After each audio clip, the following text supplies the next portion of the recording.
बंदी छोड़ सतगुरु रामपाल जी महाराज जी की जय हो। परमपिता परमेश्वर की आप सभी प्यारी आत्माओं को मुझ पवन दास का सत्साई। जो भी भगत भाई बहन पहले जुड़ रहे हैं, एक बार साउंड को लेके बता दें आवाज आ रही है या नहीं आ रही है, उसके बाद फिर आगे बढ़ेंगे। एक बार आवाज के लिए बता दें आवाज आ रही है या नहीं आ रही है।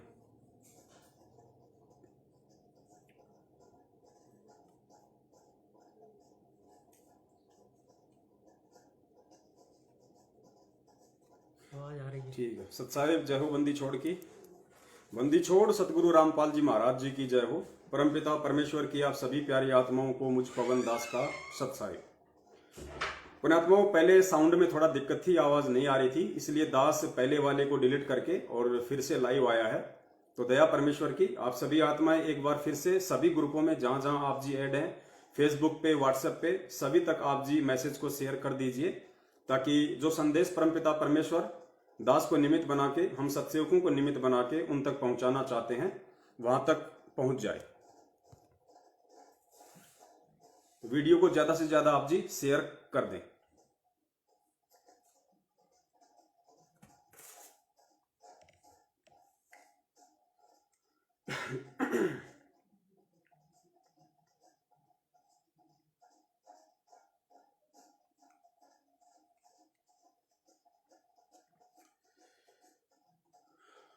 सत्साहेब ओके, ठीक है, आवाज आ रही है दया परमेश्वर की। एक बार जुड़ जाएं सभी भगत भाई बहन, संदेश को ज्यादा से ज्यादा फॉरवर्ड कर दें आगे।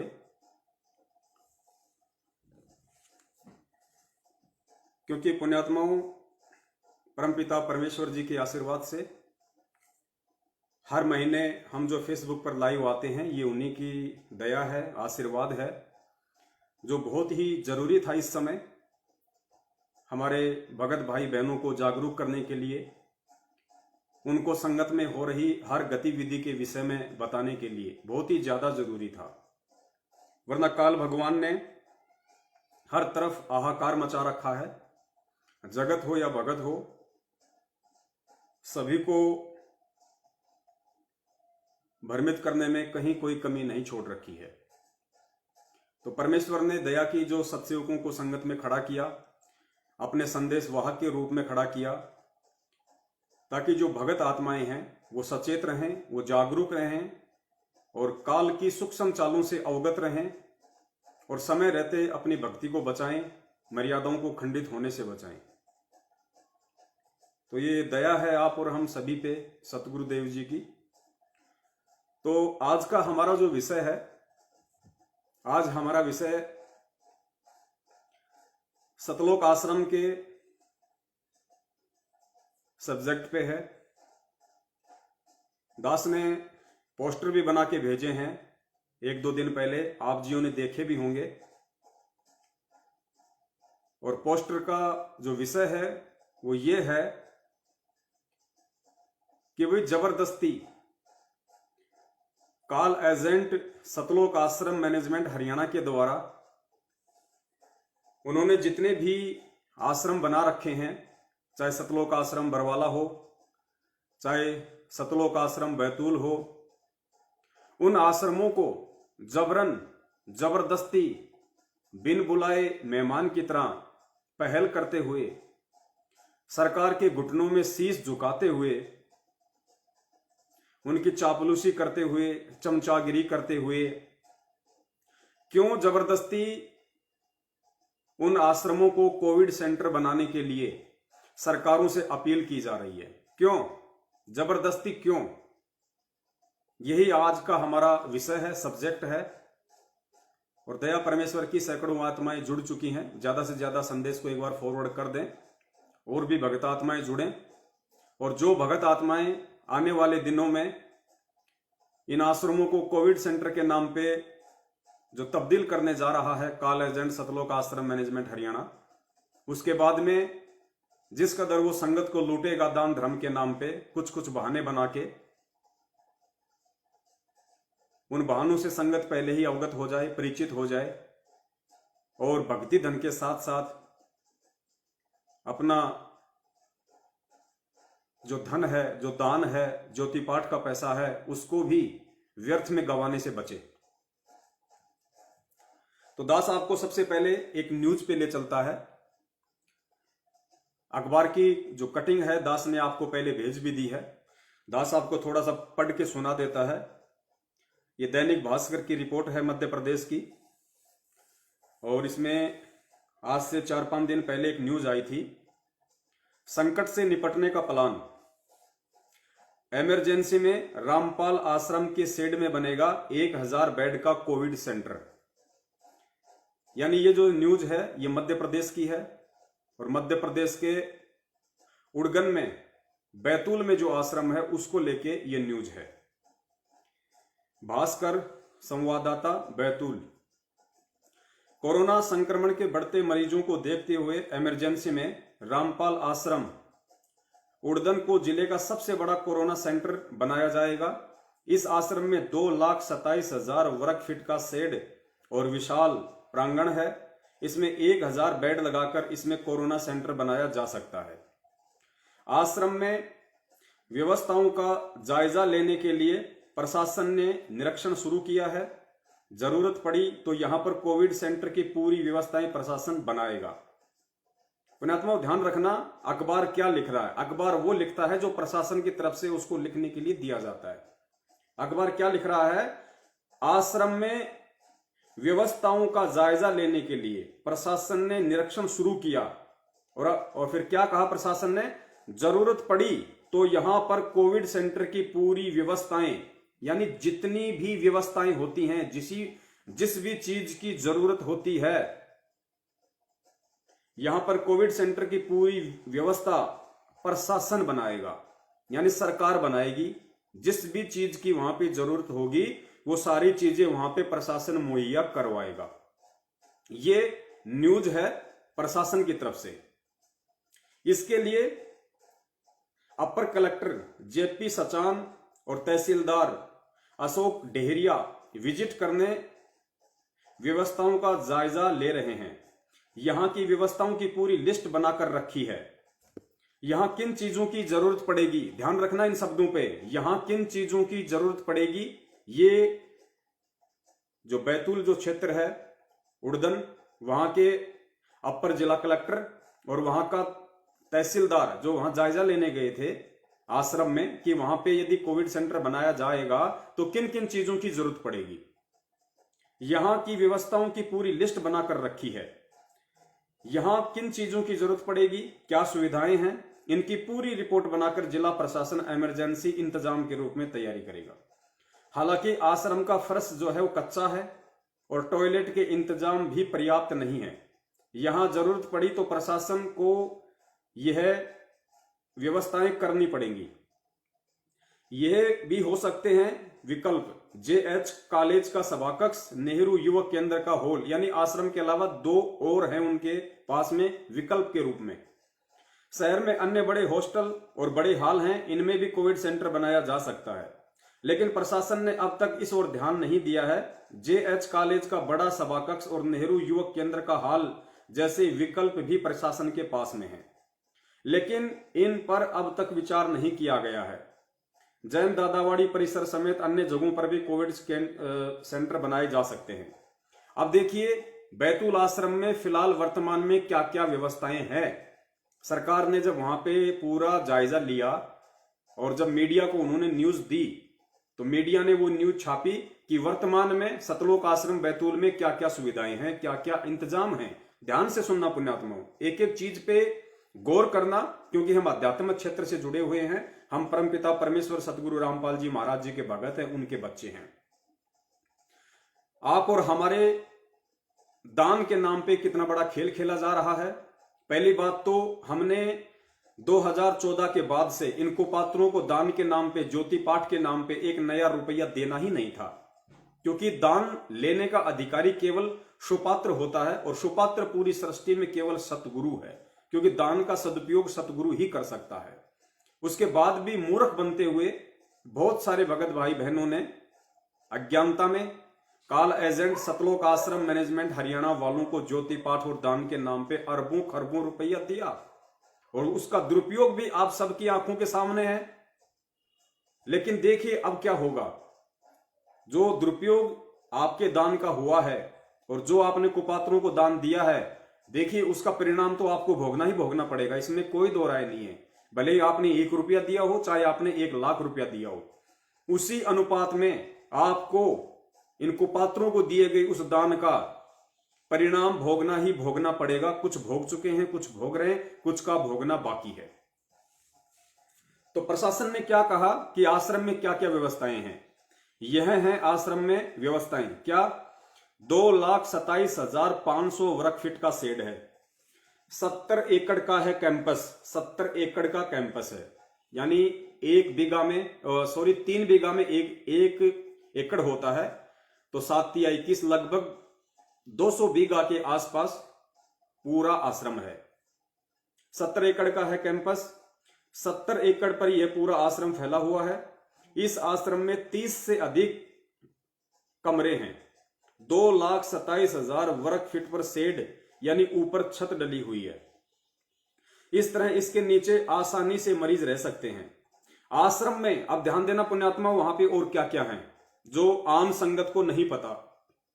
आप लोगों के दान से इन कुपात्रों ने किस प्रकार से एक आश्रम को फार्म हाउस में तब्दील कर रखा है, रिसोर्ट में तब्दील कर रखा है, अपनी अय्यासियों के लिए, अपनी मौज मस्ती के लिए। क्या है आश्रम में? और आश्रम में 2 स्विमिंग पूल और फिल्टर प्लांट हैं।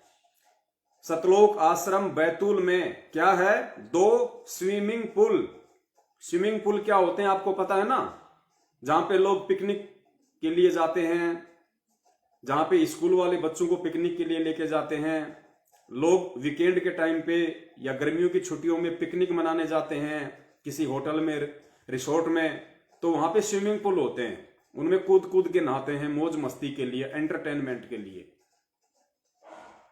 तो सतलोक आश्रम बैतूल में 2 स्विमिंग पूल हैं। पहले आपको दास ये न्यूज सुना देता है, उसके बाद फिर परमात्मा इस पे विवेचन करवाएंगे। आश्रम में 2 स्विमिंग पूल हैं, फिल्टर प्लांट भी हैं। पूरे 70 एकड़ के कैंपस में 50,000 लोग बेहद आसानी से बैठ सकते हैं। जरूरत पड़ी तो यहां व्यवस्थाएं कर सकते हैं।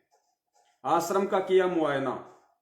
उड़दन के बाबा रामपाल आश्रम का मुआयना हमने किया। यहां 2 लाख वर्ग फीट से अधिक पर शेड है। शेड के अलावा 70 एकड़ जमीन भी है। यहां 1,000 पलंग आसानी से आ सकते हैं। यहां पर पानी और बिजली की पर्याप्त व्यवस्था है। हालांकि फर्श कच्चा है और टॉयलेट के इंतजाम भी करने पड़ेंगे। केवल इमरजेंसी और बहुत ज्यादा जरूरत होने पर यहां पलंग और गद्दे का इंतजाम करवाकर व्यवस्था बनाई जाएगी। जेपी सचान, अपर कलेक्टर।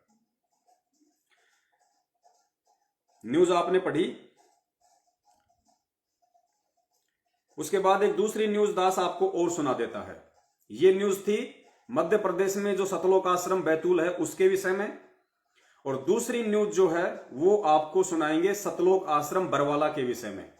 यानी 2014 में जहां परमपिता परमेश्वर सतगुरु रामपाल जी महाराज जी रहा करते थे, जहां पे उन्होंने सत्संग किए हैं, और जिस बरवाला में जो कांड हुआ 2014 का बरवाला कांड, उस आश्रम का अब आपको ब्यौरा देंगे। ये पूरी न्यूज हरियाणा के अखबारों में आई है, दास आपको सुना देता है। सतलोक आश्रम को कोविड केयर बनाने की मांग, खुद उठाएंगे खर्च। देखिए दानदाता, ये न्यूज क्या आई है? सतलोक आश्रम को कोविड केयर बनाने की मांग। ये किसने मांग की है? सतलोक आश्रम मैनेजमेंट हरियाणा ने। प्रशासन को, हरियाणा सरकार को कोई जरूरत नहीं है सतलोक आश्रम बरवाला को कोविड केयर सेंटर बनाने की, लेकिन जबरदस्ती जानबूझ के सतलोक आश्रम मैनेजमेंट हरियाणा के द्वारा जिला कलेक्टर को ज्ञापन दिया गया, चिट्ठी लिखी गई, तहसीलदार को चिट्ठी लिखी गई, डीसीपी को चिट्ठी लिखी गई। किस लिए? कि साहब सतलोक आश्रम बरवाला को आप जी कोविड सेंटर बना दो, उसमें मरीजों का इलाज हुआ करेगा। और क्या होगा? खुद उठाएंगे खर्च, खर्चा भी हम खुद उठाएंगे।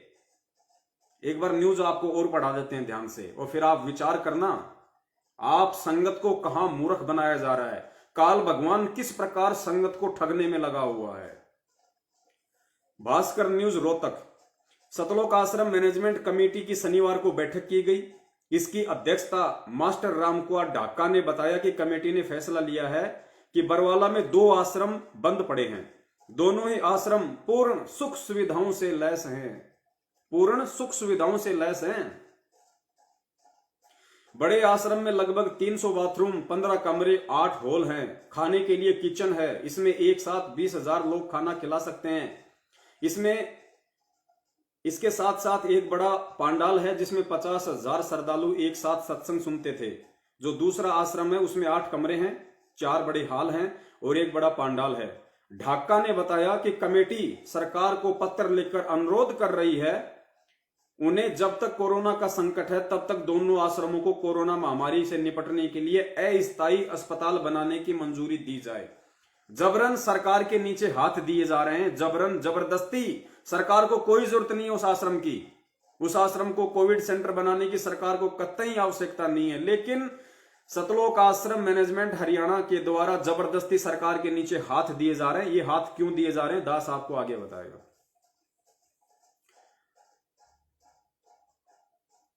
कमेटी ने निर्णय लिया है कि बड़े आश्रम में 1000 बेड तथा छोटे आश्रम में 250 बेड का कोविड अस्पताल बना सकते हैं।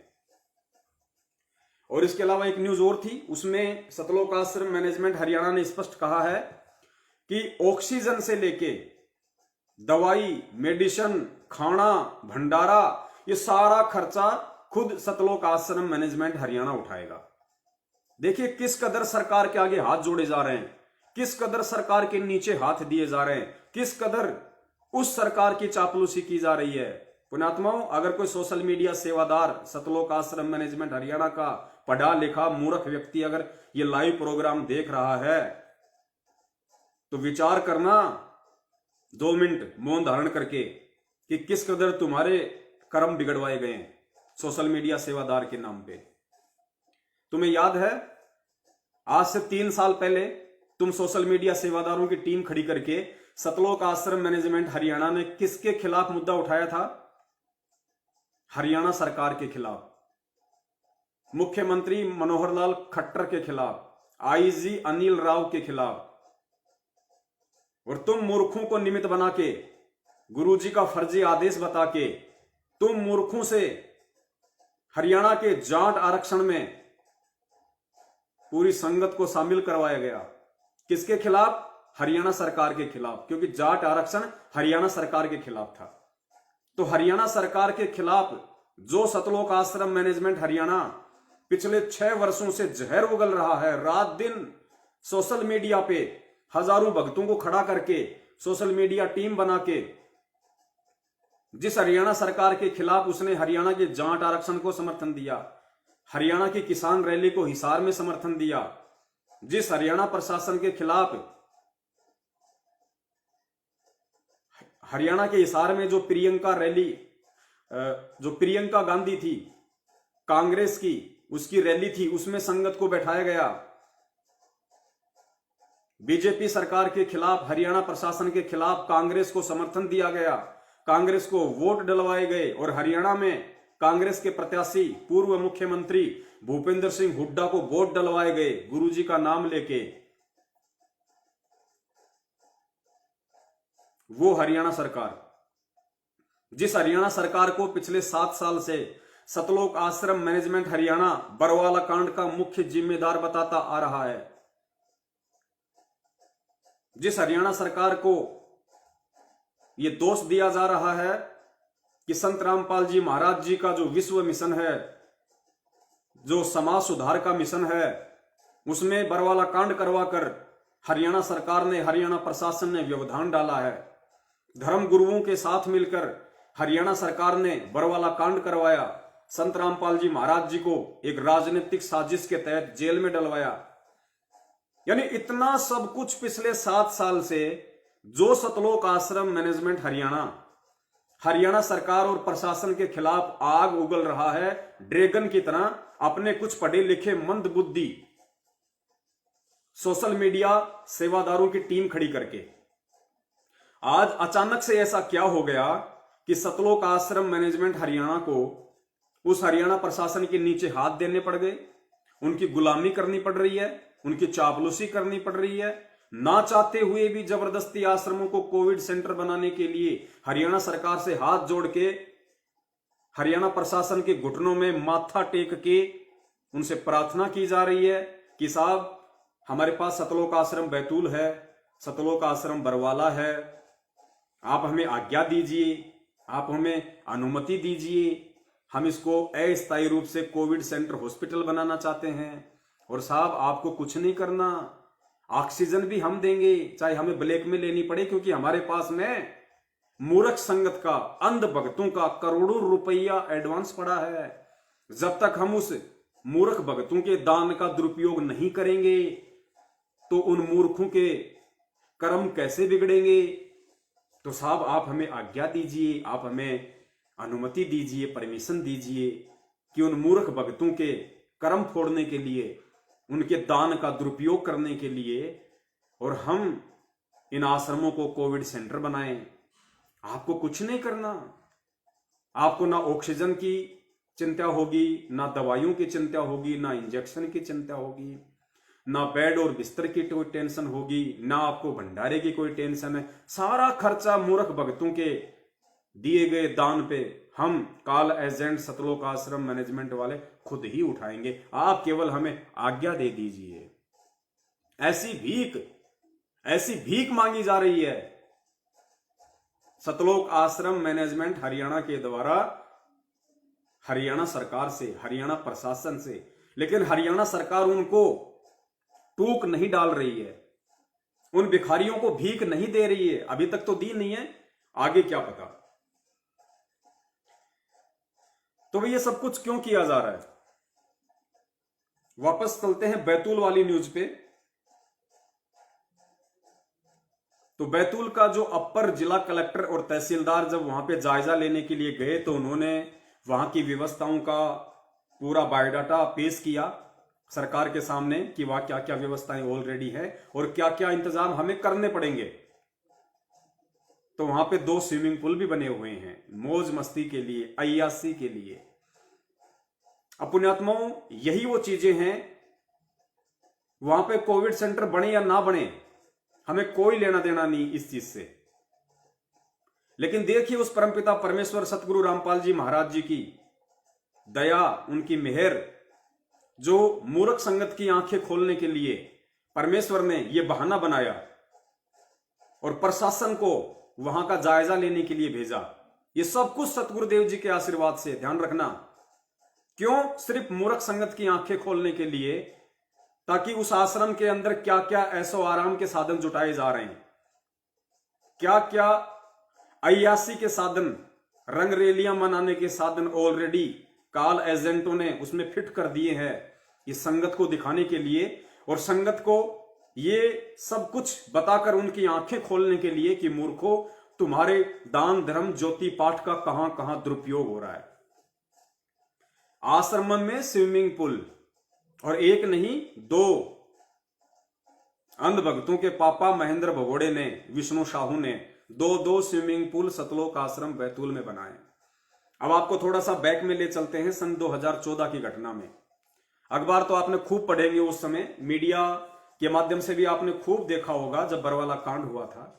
और बरवाला कांड के बाद में जिस तरीके से अंदर की व्यवस्थाओं को लेके जो बातें आई थी समाचार पत्रों में, वो क्या आई थी, उसमें पूरी एक फोटो दिखाई गई थी कि सतलोक आश्रम बरवाला में एक स्विमिंग पूल भी है। और फिर कहा गया था कि बाबाओं को क्या जरूरत है स्विमिंग पूल की। जो बाबा दुनिया को उपदेश देते हैं, लोगों को एक सादा जीवन जीने की प्रेरणा देते हैं, लोगों को भौतिक सुविधाओं का कम से कम उपयोग करने की शिक्षा देते हैं, लोगों को भगत बनाते हैं, उस बाबा को या उन बाबाओं को आश्रमों में आखिर स्विमिंग पूल बनाने की क्या जरूरत आन पड़ी। क्या वास्तव में ये बाबा हैं या फिर इस बाबागिरी के नाम पे, इस साधुपणे के नाम पे अपनी अय्यासियां करते हैं। और गुरुदेव पे किस किस तरह के एलिगेशन लगाए गए सिर्फ उस एक स्विमिंग पूल की वजह से जो सतलोक आश्रम बरवाला में बना हुआ है। पुण्यात्माओं, आपको इसके पीछे का सच बताते हैं। इसके पीछे का सच ये है जो हम पिछले 7 साल से चिल्लाते आ रहे हैं। कि भाई घर का जोगी जोगना बाहर का जोगी सिद्ध। सतगुरु रामपाल जी महाराज जी ने कभी नहीं कहा कि सतलोक आश्रम बरवाला में स्विमिंग पूल बनाया जाए। वो इन चीजों के बिल्कुल खिलाफ है। ये स्विमिंग पूल फिर बनाया किसने और क्यों बनाया? गुरु जी के रहते सहते। तो पुण्यात्माओं, हमने अध्यात्म को आधार बनाना पड़ेगा इसके लिए, क्योंकि धरती पे परमात्मा प्रकट है। कोई आम व्यक्ति, आम इंसान नहीं है जो कोई किसी की बात नहीं मानेगा तो उसके साथ में लड़ाई झगड़ा कर लेगा। सतगुरु रामपाल जी महाराज जी पूर्ण परमेश्वर कबीर साहिब हैं। और कबीर साहिब जी जब प्रथम सतयुग में अपने पुत्र जोगजीत का रूप बना के इस मृत लोक में आने के लिए सबसे पहले जब वो काल की तपतशिला पे गए, तो सैकड़ों बार हमें गुरुजी ने सृष्टि रचना के माध्यम से काल और परमपिता परमेश्वर कबीर साहिब जी के बीच की जो वार्ता है वो हमें बता रखी है, सत्संगों में सुना रखी है। काल ने क्या कहा था कि परमात्मा आप नीचे जाना, लेकिन मुझे कुछ वचन दो। उनमें एक वचन ये था कि परमात्मा आप नीचे जाना, आप अपना ज्ञान प्रचार करना, आप उन आत्माओं को अपना ज्ञान देना, अपना भक्ति विधान बताना, संविधान बताना, अच्छे बुरे कर्म कुकर्म की जानकारी देना। लेकिन परमात्मा जबरदस्ती किसी के साथ मत करना। अगर कोई आपके वचन पे ना चले, आपके वचन पे विश्वास ना करे, तो परमेश्वर आप उस आत्मा को जबरदस्ती यानी बाई फोर्स सतलोक मत लेके जाना। जो आपके वचन पे चले, जो आपके वचन पे टिके, जो आपके प्रत्येक वचन की पालना करे, पुण्यात्मा हे परमेश्वर, वो आपकी आत्मा होगी, उसे आप यहां से ले जा सकते हैं। ऐसी जो प्रार्थना है या एग्रीमेंट है या वचन है, ये परमपिता परमेश्वर कबीर साहिब जी और काल भगवान के बीच हुए थे। तो आज जब वो परमेश्वर इस पृथ्वी पे आया है कलयुग की पिछली पीढ़ी में, तो परमेश्वर अपना वचन कभी नहीं तोड़ता है। साध वचन पलटे नहीं, चाहे पलट जाए ब्रह्मांड। ब्रह्मांड इधर से उधर हो सकते हैं, लेकिन परमेश्वर ने जो वचन दे दिया या जो वचन साधु रूप में परमपिता परमेश्वर ने कह दिए, निकाल दिए, वो अटल हैं।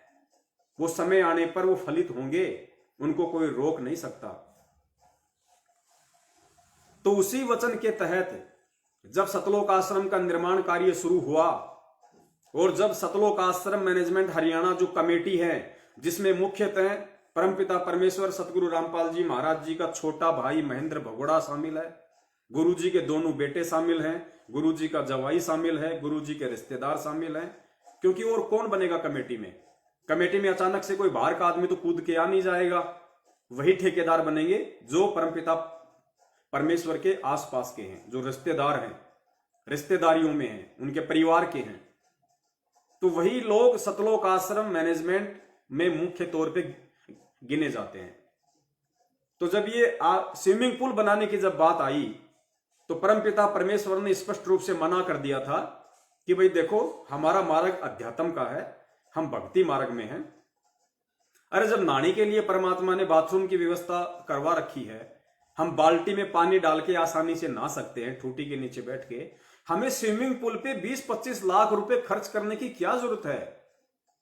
परमात्मा तो खुद कहते हैं कि भगत का 1 रुपये का दान भी अगर व्यर्थ चला गया तो परमात्मा कभी माफ नहीं करता। तो सोचिए, वो परमपिता परमेश्वर कबीर साहब जो संत रामपाल जी महाराज जी के रूप में धरती पे प्रकट हैं, वो कैसे एक फालतू की चीज पे जो किसी मतलब की नहीं, स्विमिंग पूल केवल नहाने के लिए तो बनाया जाता है, और स्विमिंग पूल का जहां जिक्र आता है तो ऑटोमेटिक दिमाग में आ जाती है कि स्विमिंग पूल का मतलब है मौज मस्ती। बाकी नहाने के लिए तो बाथरूम काफी है, पानी की बाल्टी भर के आदमी नहा सकता है, बाथरूम में नहा सकता है, कोई दिक्कत नहीं। अगर नहाने के लिए ही जो पूरी दुनिया नहाती है बाथरूम में बैठ के या बाहर अपना बाल्टी रख के आराम से लोग नहा लेते हैं बरामदे में, खाली नहाने मात्र के लिए अगर एक आश्रम के अंदर 20 से 25 लाख रुपया खर्च करके अगर एक आलीशान स्विमिंग पूल बनाया जा रहा है, तो पुण्यात्माओं, ये सोच आपके परमपिता परमेश्वर सतगुरु रामपाल जी महाराज जी की कदापि नहीं हो सकती। ये सोच उन काल प्रेरित लोगों की हो सकती है जिनको काल ने निमित्त बना के इस भक्ति मार्ग को अवरुद्ध करने के लिए, इस भक्ति मार्ग में गंध फैलाने के लिए, जो उस परमपिता परमेश्वर के आसपास अपने एजेंटों को भेजता है। तो ये जो काल प्रेरणा थी, ये परमपिता परमेश्वर सतगुरु रामपाल जी महाराज जी के छोटे बेटे मनोज की थी, जो आज भगोड़ा बन के घूम रहा है पिछले 7 साल से। जब बरवाला कांड हुआ था तो रात को ही आश्रम से फरार हो गया था। आज भी वो वांटेड है। ये खुरापात उसके दिमाग की थी। जबरदस्ती उसने ये स्विमिंग पूल बनवाया। अपने आत्माओं, आप सोच सकते हैं कि वो लोग कितना गुरुजी को समझ पाए और कितना गुरुजी के ज्ञान को समझ पाए। परमात्मा आश्रम बना रहे थे अपनी आत्माओं के आत्म कल्याण के लिए, उनको सत्संग सुनाने के लिए, भक्ति और भगवान की जानकारी देने के लिए।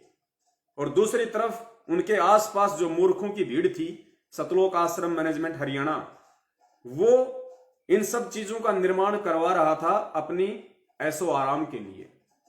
एक कॉमन सेंस की बात है पुण्यात्माओं, कॉमन सेंस की बात है। आश्रम में और स्विमिंग पूल 36 का आंकड़ा है, 36 का आंकड़ा। और वो स्विमिंग पूल पूरे देश और दुनिया में, जब बरवाला कांड हुआ, खाली एक स्विमिंग पूल था। परमपिता परमेश्वर सतगुरु रामपाल जी महाराज जी की देश और दुनिया में बदनामी का कारण बना। देश और दुनिया में बदनामी का कारण। और कोई भी व्यक्ति ये सोच सकता है, इसमें उस व्यक्ति का सोचना ये गलत भी नहीं है कि भाई यदि संत रामपाल जी महाराज जी एक संत हैं, एक साधु हैं, एक बाबा हैं, महाराज हैं और लोगों को आध्यात्मिक ज्ञान देते हैं, तो साधु संत तो हमारी भारतीय परंपरा है, संस्कृति है, वैसे ही विषय वासनाओं और भौतिक चीजों से दूर रहता है और दूसरों को भी उन चीजों से दूर करने की प्रेरणा देता है। तो संत रामपाल जी महाराज जी एक साधु होके, एक संत होके और 20 लाख रुपये का खाली नहाने के लिए एक स्विमिंग पूल बना रहे हैं। ये उन लोगों का सोचना पुण्यात्मा उस समय बिल्कुल भी गलत नहीं था। तो जब एक स्विमिंग पूल इस पूरे देश और दुनिया में आपके सतगुरुदेव जी की बदनामी का और निंदा का कारण बन सकता है, तो पुण्यात्माओं बैतूल में जो आश्रम बन रहा है, वहां पे 2-2 स्विमिंग पूल क्यों? ये बहुत बड़ा सवाल है।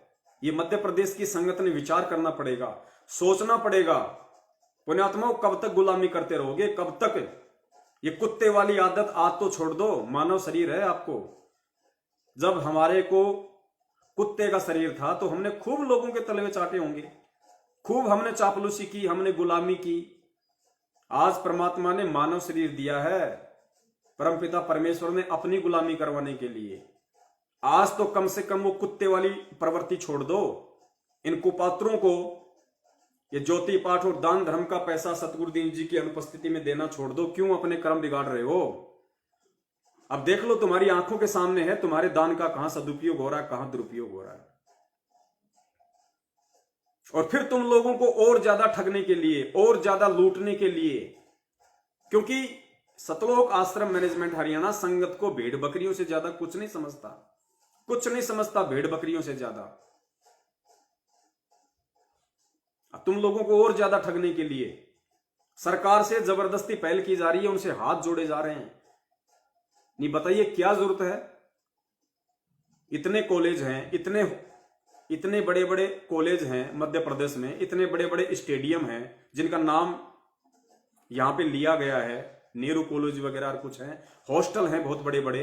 वो लोग तो नहीं कह रहे, वो तो जगत वाले हैं, उनको तो मान बढ़ाई चाहिए कि साहब देखो कोविड सेंटर के लिए मध्य प्रदेश में हमारे स्टेडियम को काम में लिया गया, हमारी कॉलेज को काम में लिया गया। उनकी तो पब्लिसिटी होती है, उसके बावजूद भी वो जगत वाले कोविड सेंटर बनाने के लिए सरकार से अपील नहीं कर रहे। लेकिन ये भगत होके, परमात्मा के विधान से परिचित होके और जबरदस्ती सरकार के नीचे हाथ दे रहे हैं, जा जाके उनसे प्रार्थना कर रहे हैं कि हमारे आश्रम को कोविड सेंटर बना दीजिए। क्यों? क्योंकि इन्हें अच्छे से पता है कि कोविड सेंटर एक बार यदि बन गया आश्रम, उसके बाद में संगत को गुरुजी का आदेश बता के बुरी तरह से ज्योति पाठ दान और अनाज के नाम पे लूटा जा सकता है कि भाई गुरुजी का आदेश है, गुरुजी का आदेश है और यहां पे सरकार ने देखो कितना बड़ा काम कर दिया और गुरुजी के ऊपर सरकार ने विश्वास किया और यहां पे कोविड सेंटर खोल दिया और देखो अब यहां पे भंडारे चलेंगे, उन सबको भंडारा खिलाया जाएगा। क्यों भाई? अरे विष्णु साहू और महेंद्र भगोड़े क्यों जबरदस्ती उनको भंडारा खिलाया जाएगा? वो तुम्हारे बटे हुए हैं क्या? वो बाराती है क्या तेरी बेटी के? या तेरी बेटी की शादी है उस आश्रम में जो वो हजारों लोग बारात लेके वहां पे आ रहे हैं, जो तू उनको भंडारा खिलाएगा? जबरदस्ती का दान धर्म क्यों? परमेश्वर का ज्ञान कहां चला गया भैया? क्यों संगत के कर्म फुड़वा रहे हो? परमेश्वर ने जबरदस्ती के दान धर्म के लिए मना किया है।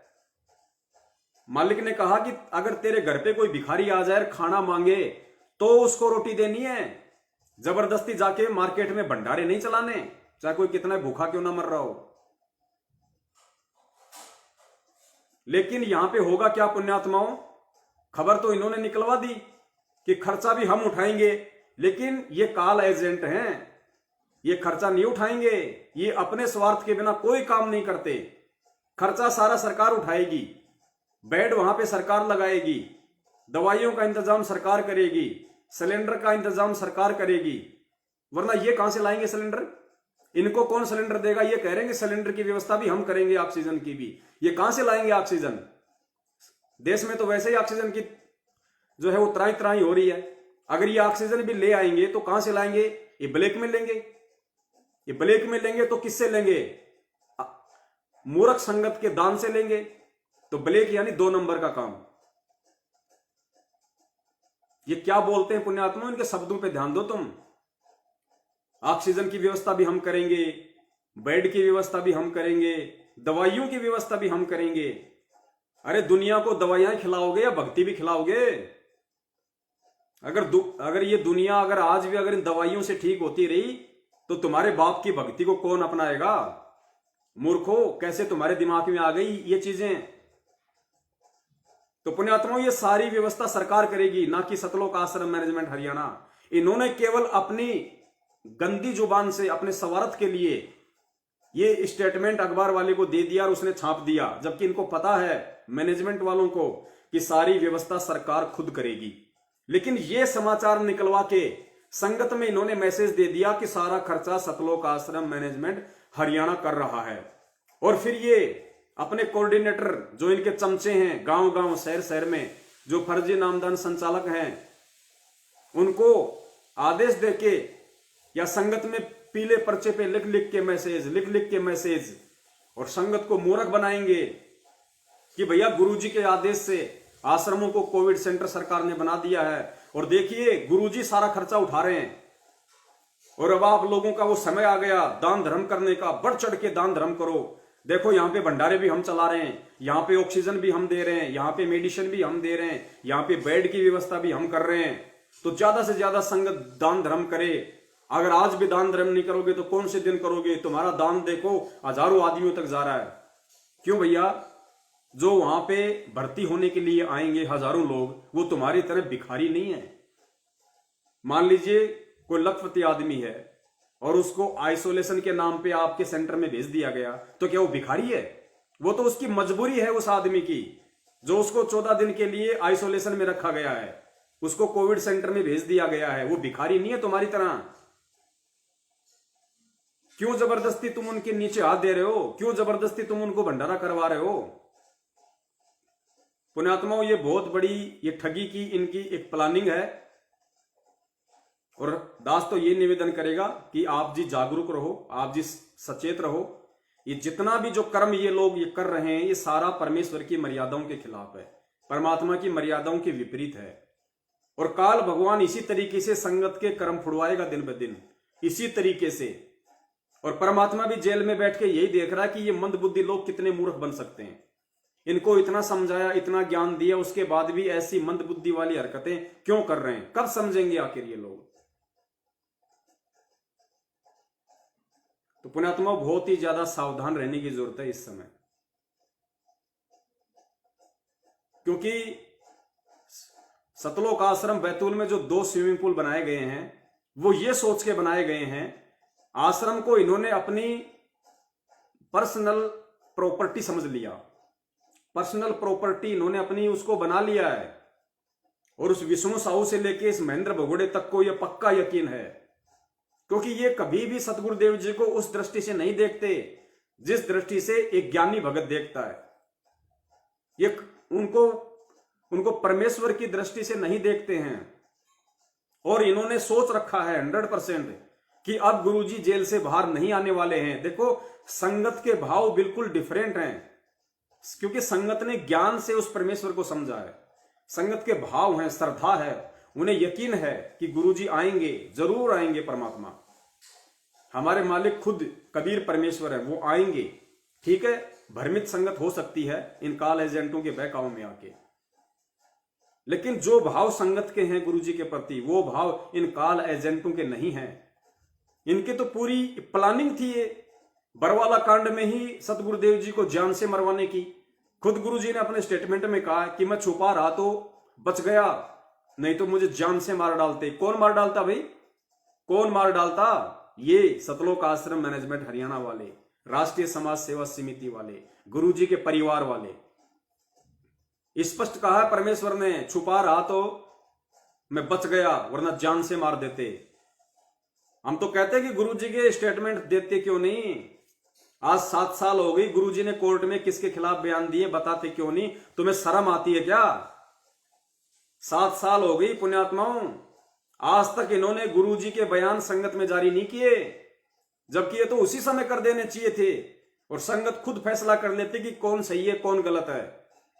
लेकिन आज तक सतलोक आश्रम मैनेजमेंट हरियाणा ने गुरुजी की जमानत के नाम पे, गुरुजी के वकीलों के नाम पे तो आपको अरबों खरबों में लूट लिया, लेकिन गुरुजी के बयान आप तक नहीं पहुंचाए। क्यों भाई? शर्म आ रही है? अरे हम भी तो देखे जरा, संत रामपाल जी महाराज जी ने कोर्ट में और पुलिस रिमांड के दौरान किन के खिलाफ अपने बयान दिए, किन को दोषी बताया है? सरकार को दोषी बताया है या सतलोक आश्रम मैनेजमेंट हरियाणा को दोषी बताया है? इसलिए ये लोग बयान जारी नहीं कर रहे संगत में पिछले 7 साल से, क्योंकि परमपिता परमेश्वर सतगुरु रामपाल जी महाराज जी ने स्पष्ट तौर पे बरवाला कांड का मुख्य दोषी सतलोक आश्रम मैनेजमेंट हरियाणा को ठहराया है, स्पष्ट तौर पे।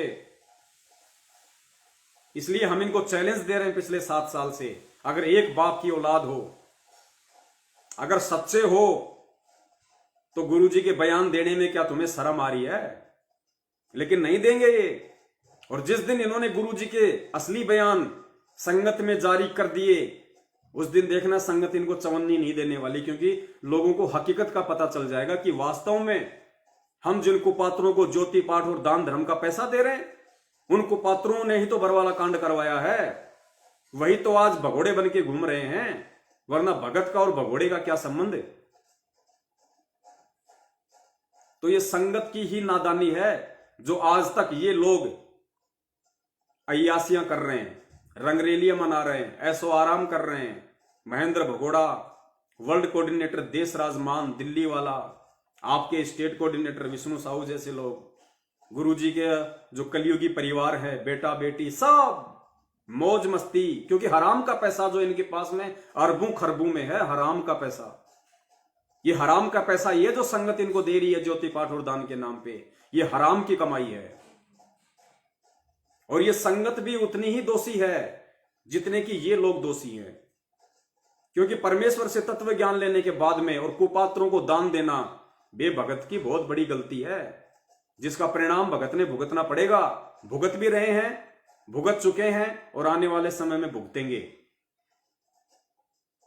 क्योंकि किस कदर संगत की मौतें हो रही हैं, सतनाम तक लेने के बाद में अगर किसी भगत की अकाल मौत हो रही है तो वो भगत नहीं है, वो गुरुजी के वचनों पे नहीं चल रहा, वो काल एजेंटों के आदेशों पे चल रहा है।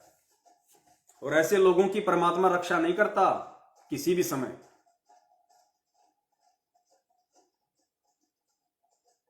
पहली बात तो संगत ने यह विचार करना चाहिए कि जब तक हमारे गुरुदेव जेल में हैं, तब तक हमारे को इन फर्जी आश्रमों से कोई मतलब ही नहीं होना चाहिए। यहां तक कि बरवाला आश्रम से भी हमारे को कोई मतलब नहीं होना चाहिए। हमारे लिए मिट्टी है, मिट्टी। बरवाला आश्रम हमारे लिए मिट्टी है, इससे बढ़कर कुछ नहीं है, क्योंकि वहां हमारे परमपिता परमेश्वर अब नहीं है। वो आश्रम हमारे लिए 2 कौड़ी का है। लेकिन अब मूर्ख संगत को समझाए कौन? समझाए तो मानते नहीं, और जब ठोकर लगती है तो फिर फोन करते हैं कि पवन भगत जी ऐसा हो गया, अब क्या करें। अब क्या करें भैया, बोया पेड़ बबूल का, तो फिर आम कहां से खाए। समय रहते हम चिल्ला रहे हैं, तब तो मान नहीं रहे।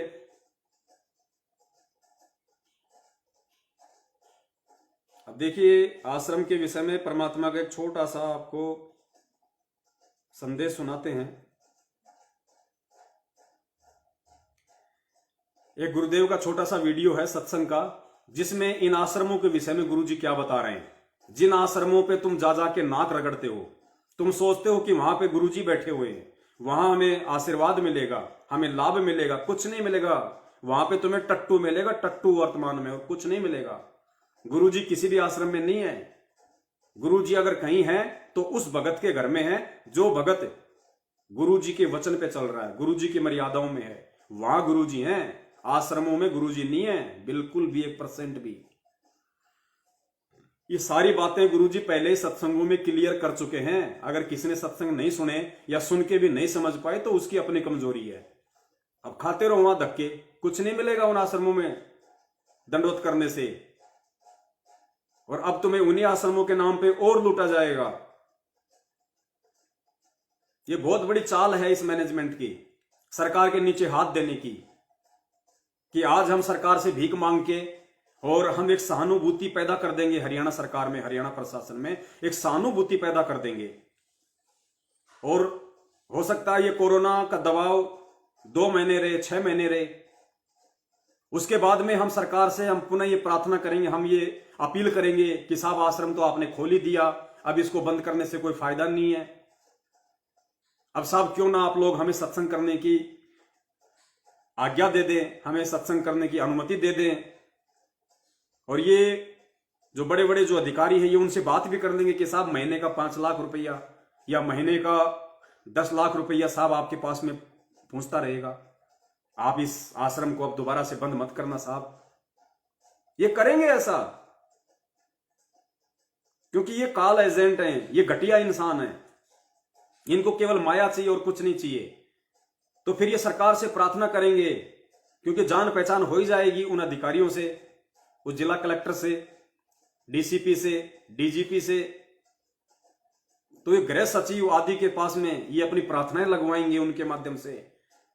और जो बड़े बड़े अधिकारी हैं उनकी झोली में टूक डाले जाएंगे, किसी को महीने का 2 लाख, किसी को महीने का 5 लाख, कि साहब अब आगे आप थोड़ी सिफारिश करो, आश्रम तो आपने खोल ही दिया है, अब इसको बंद करवाने का कोई मतलब नहीं है, क्यों ना हम यहां पे अपने सत्संग शुरू कर दें, और साहब आपको आपका खर्चा पानी पहुंचता रहेगा, आप क्यों टेंशन लेते हो। तो वो सोचेगा यार ठीक है यार, महीने का 1-2 लाख रुपया बैठे बिठाए आ रहा है, क्योंकि वो तो जगत वाले हैं, उनको तो चाहिए पैसा, उनके तो 100 प्रकार के उनके खर्चे हैं, उनकी अय्यासियां हैं, तो वो आगे सिफारिश कर देंगे। तो जब अधिकारी सिफारिश करेंगे तो ऊपर वाले उनको मना नहीं करते 90%, क्योंकि उन तक भी जाता है राशन पानी। तो ये अनुमति ले लेंगे, और अनुमति लेने के बाद में फिर अंध भक्तों को मूर्ख बनाएंगे। गुरुजी का आदेश का ठप्पा लगा के, पीला पर्चा निकाल के कि सत साहिब जय हो बंदी छोड़ की, सतगुरुदेव जी का आदेश आया है, हरियाणा सरकार ने सतगुरुदेव जी की सेवाओं से खुश होके, सतगुरुदेव जी के इस परोपकारी मिशन से जो आश्रमों को कोविड सेंटर बना दिया गया है, इससे बहुत ज्यादा प्रसन्न होके सरकार ने आश्रमों को यथावत रखने का आदेश दे दिया है। गुरुजी के आशीर्वाद से, गुरुजी के चमत्कार से सरकार झुक गई। सरकार को मानना पड़ा कि वास्तव में संत रामपाल जी महाराज जी के आश्रमों में परोपकार का काम हो रहा है। हमें उन्होंने ऐसे संकट काल के समय में कोविड सेंटर बनाने के लिए जगह दी, तो सरकार ने यह फैसला लिया है कि उस आश्रम को खोलने की अनुमति दी जाए, वहां पे सत्संग करने की अनुमति दी जाए।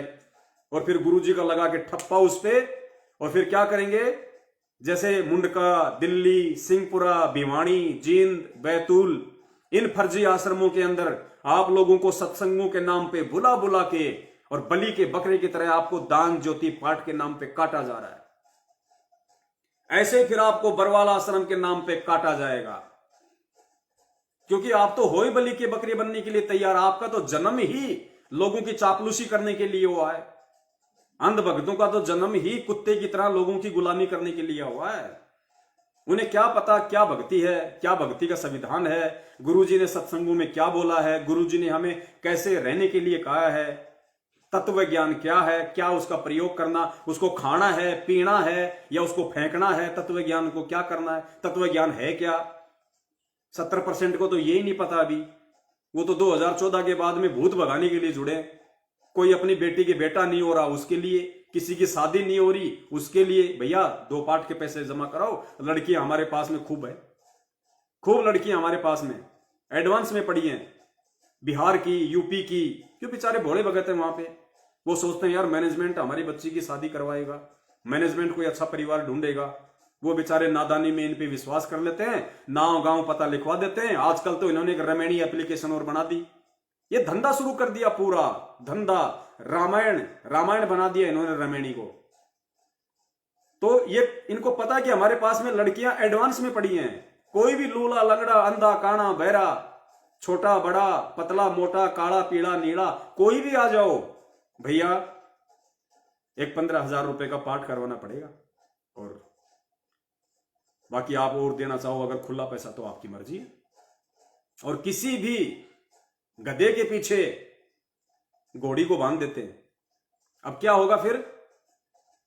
2 महीने बाद, 6 महीने बाद, साल भर बाद फिर उनमें लड़ाई झगड़े, उसको मारपीट के घर से निकाल देंगे।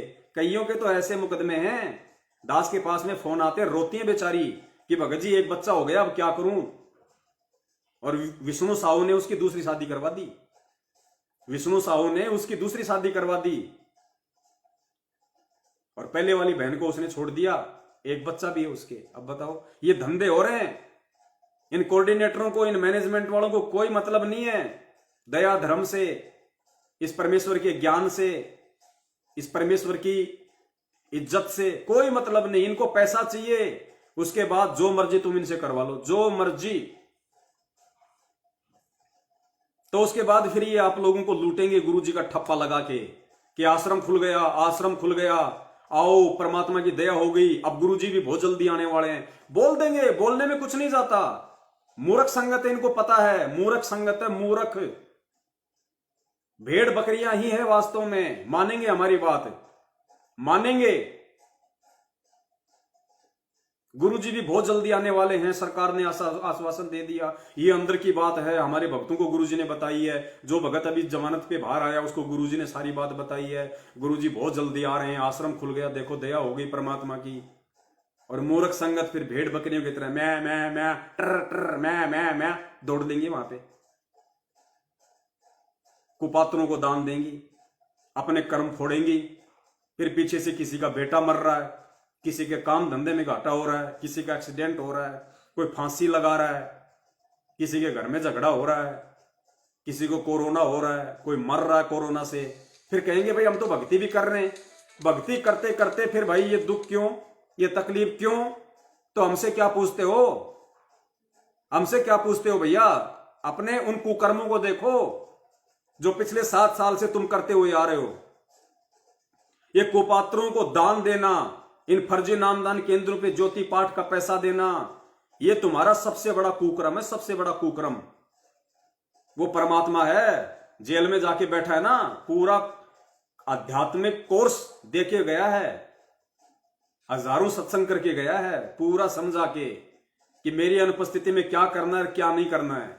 टीचर जब एग्जाम लेता है ना तो साल भर तक अच्छे से पढ़ाता है, 2-3 बार रिवीजन भी करवाता है, उसको फिर कोई दोष नहीं दे सकता। अगर किसी सवाल का जवाब यदि वो बच्चा नहीं लिख पा रहा है तो टीचर को कोई दोष नहीं देता कि टीचर ने ये पढ़ाया नहीं होगा, टीचर ने तो कई बार पढ़ाया। लेकिन तेरा ध्यान उस समय राजनीति में था, तेरा ध्यान उस समय बकवादों में था, टीचर की उसमें क्या गलती भैया? तो परमात्मा तो पूरा कोर्स देके गए हैं भैया अध्यात्म का। आज अगर तुम इन भेड़ियों की गुलामी कर रहे हो, इनके चापलूसी कर रहे हो, इनके तलवे चाट रहे हो, इन कुपात्रों को यदि तुम दान दे रहे हो, अरे सीधी सी बात, तुम अध्यात्म में हो, तुम कबीर मार्ग में हो, संत रामपाल जी महाराज जी के भगत हो। तुम्हें ये तो कॉमन सेंस की बात है कि गुरु बिन माला फेरते, गुरु बिन देते दान, गुरु बिन दोनों निष्फल है, चाहे पूछो वेद उपरांत। तुम किसको दान दे रहे हो? ये तो आज की हालत है तुम्हारी। सोचो अगर गुरुजी अगर परमानेंट, अगर बरवाला कांड के बाद अगर सतलोक चले गए होते तो तुम गधों के पीछे मार्ग चलता गया, तुम मूर्खों के पीछे भी मार्ग चलता, तुमने तो कार्ड एजेंटों की पूंछ पकड़ रही है पिछले 7 साल से। उन्हें अपना बाप बना लिया तुमने, अपने असली बाप को तो छोड़ दिया। असली बाप को छोड़ने का मतलब है अपने बाप के सत्संगों पे ना चलना, अपने सतगुरु के सत्संगों के वचनों पे ना चलना, उसको कहते हैं बाप को छोड़ना। तो तुमने तो अपने सतगुरु रूपी बाप को छोड़ के इन काल एजेंटों की पूंछ पकड़ रखी है। तुमने तो इनको अपना बाप बना रखा है। वो परमात्मा यही तो देख रहा है इस सार की छोटी जेल में बैठ के कि ये नादान इतना ज्ञान देने के बाद भी क्या क्या गलतियां करते हैं। और कितने वो मेरे हीरे मोती लाल हैं जो मेरे ज्ञान को पहचान चुके हैं, मुझे जान चुके हैं, जो मेरी अनुपस्थिति में भी अध्यात्म पे उसी प्रकार चलेंगे जैसे कि आज चल रहे हैं, दृढ़ होके। कोई माइकल लाल उन्हें इधर से उधर नहीं कर सकता, कोई डगमग नहीं कर सकता, चाहे काल भगवान खुद इस धरती पे क्यों ना आ जाए। वो मेरे बच्चे, वो मेरे सतसेवक बच्चे, मेरे हीरे मोती लाल जो 7 साल से इन काल एजेंटों से संघर्ष कर रहे हैं, अगर काल भी अगर उन्हें तोड़ने के लिए किसी भी प्रकार की सूक्ष्म चाल चले तो वो मेरे बच्चे 1 इंची भी इधर से उधर नहीं होने वाले, चाहे उनकी गर्दन क्यों ना कट जाए। ऐसी पुण्यात्माओं के लिए यहां परमात्मा आता है।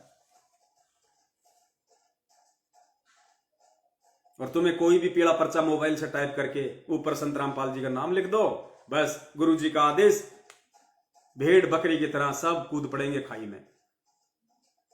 ये मार्ग है, ये अध्यात्म है। ये सिखाया था गुरु जी ने 27 साल में। ऐसा व्यवहार करना समझाया था गुरु जी ने। जिन बातों से गुरु दुख पावे तिन बातों को दूर भगावे। तुम्हारी इन सभी कुकर्मों से आज तुम्हारा गुरु महा दुखी हो रहा है। अरे तुम्हारा गुरु हरियाणा प्रशासन से दुखी नहीं है, जेल अधिकारियों से दुखी नहीं है, तुम्हारा गुरु तुम्हारे कुकर्मों से दुखी है, संगत की नादानी को देख देख के दुखी है। तुम रोज अपने बाप को दुखी करते हो, परेशान करते हो, खून के आंसू रुलाते हो। ये अज्ञानता करके, मूर्खता करके, नादानियां करके, इन कुपात्रों को दान धर्म ज्योति पाठ का पैसा देके देश और दुनिया में उस परमात्मा की बदनामी का कारण बन के।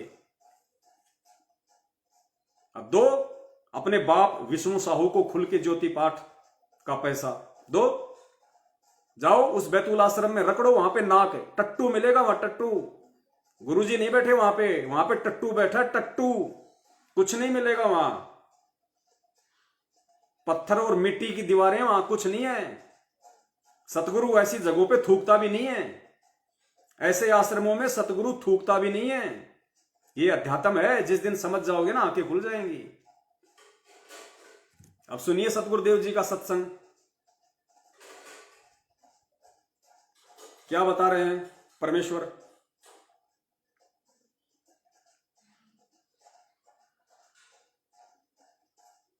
अपने आत्माओं जैसे इस दास से मंत्र, सुनिए, अपने आत्माओं जैसे इस दास से मंत्र आप जी को बरवाला के पुराने आश्रम में मिला है, तो उसके लिए वो पुराना आश्रम अमरनाथ है जहां वो मंत्र मिला आपको। अब उस बरवाला आश्रम में माथा टेकने तो नहीं, उस मंत्र के जाप करने से आपका मोक्ष होगा। और सुनिए गुरुजी क्या कह रहे हैं। गुरुजी कह रहे हैं कि मान लो आपको ये मंत्र उस बरवाड़ा आश्रम में मिला है, आपको ये मंत्र उस बरवाड़ा आश्रम में मिला है। उसके बाद गुरुजी कह रहे हैं कि तुम्हारा मोक्ष, तुम्हारी मुक्ति, तुम्हारा भला उस बरवाड़ा आश्रम में जो मंत्र मिला है उसके जाप करने से होगा। उस बरवाड़ा आश्रम में माथा टेकने से नहीं होगा, उस बरवाड़ा आश्रम में माथा टेकने से नहीं होगा। ये गुरुजी उस छोटे वाले आश्रम के लिए कह रहे हैं।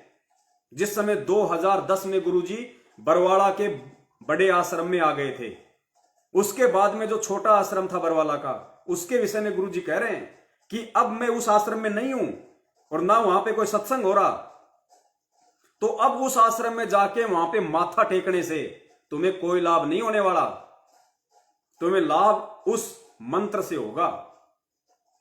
ध्यान से सुनो। अपने आत्माओं जैसे इस दास से मंत्र आप जी को बरवाला के पुराने आश्रम में मिला है, तो उसके लिए वो पुराना आश्रम अमरनाथ है जहां वो मंत्र मिला आपको। अब उस बरवाला आश्रम में माथा टेकने तो नहीं, उस मंत्र के जाप करने से आपका मोक्ष होगा।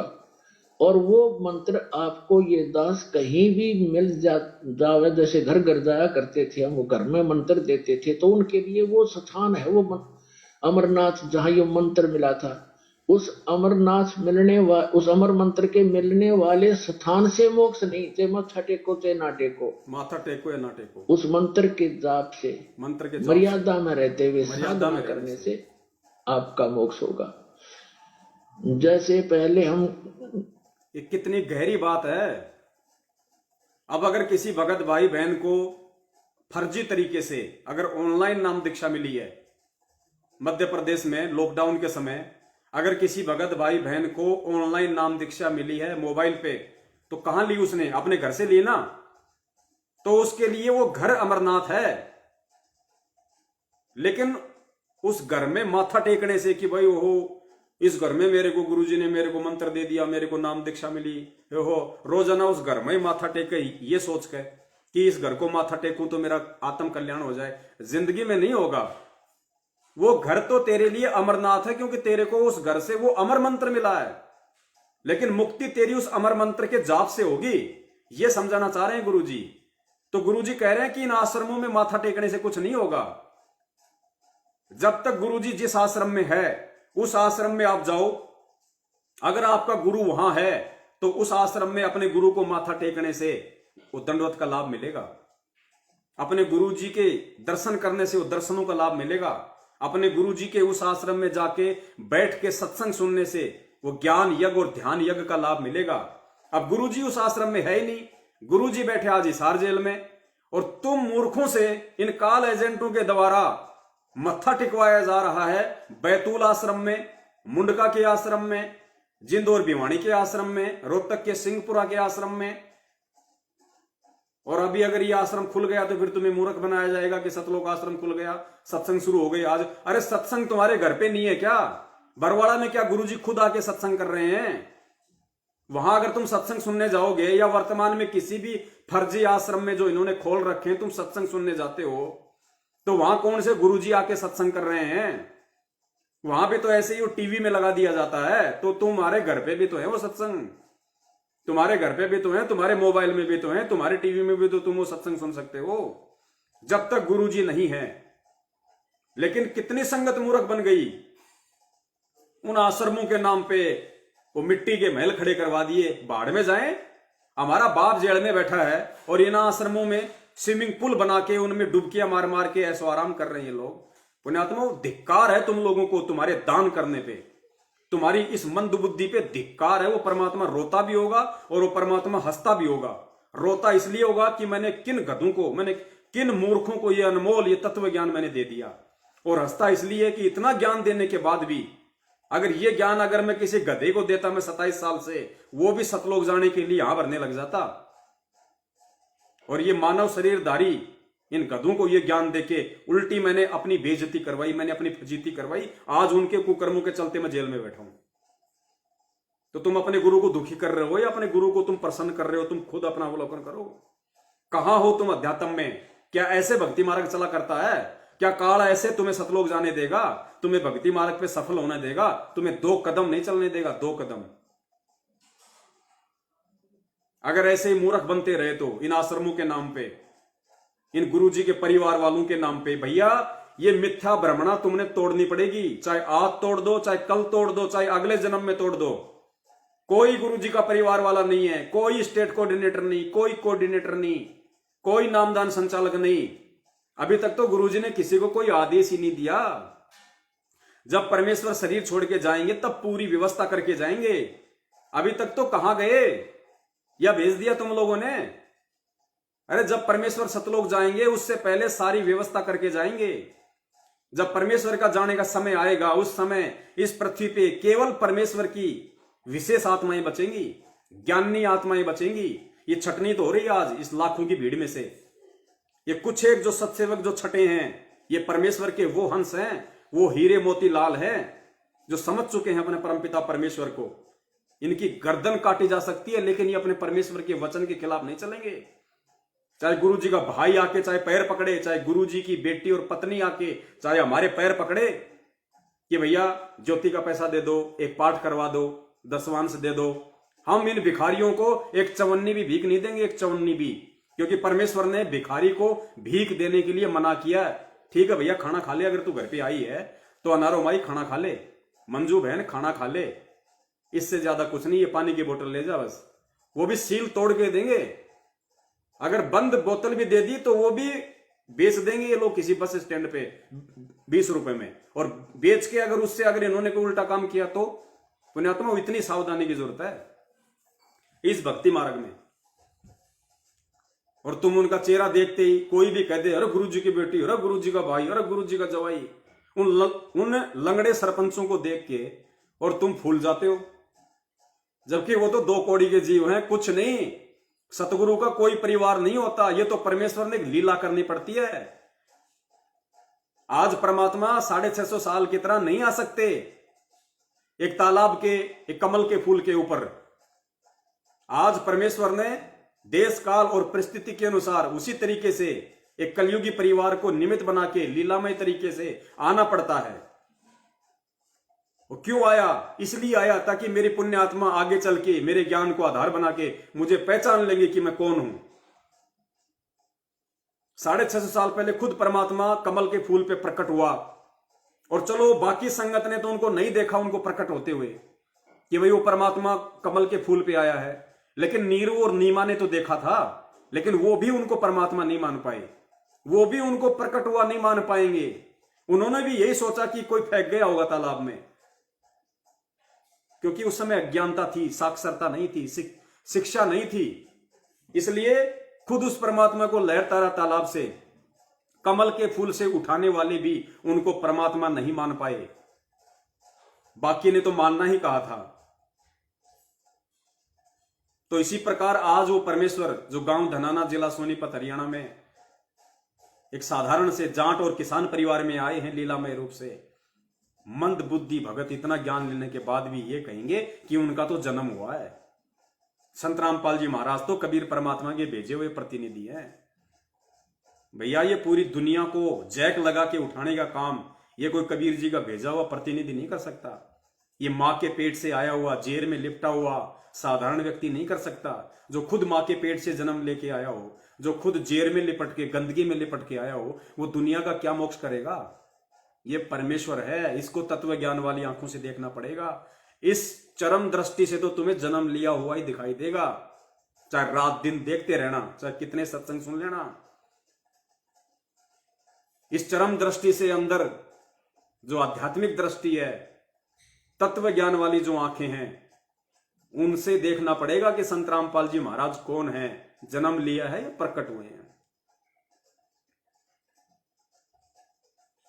बहुत गहरा है भैया, इतना आसान नहीं है सतलोक जाना, इतना आसान नहीं है सतलोक जाना।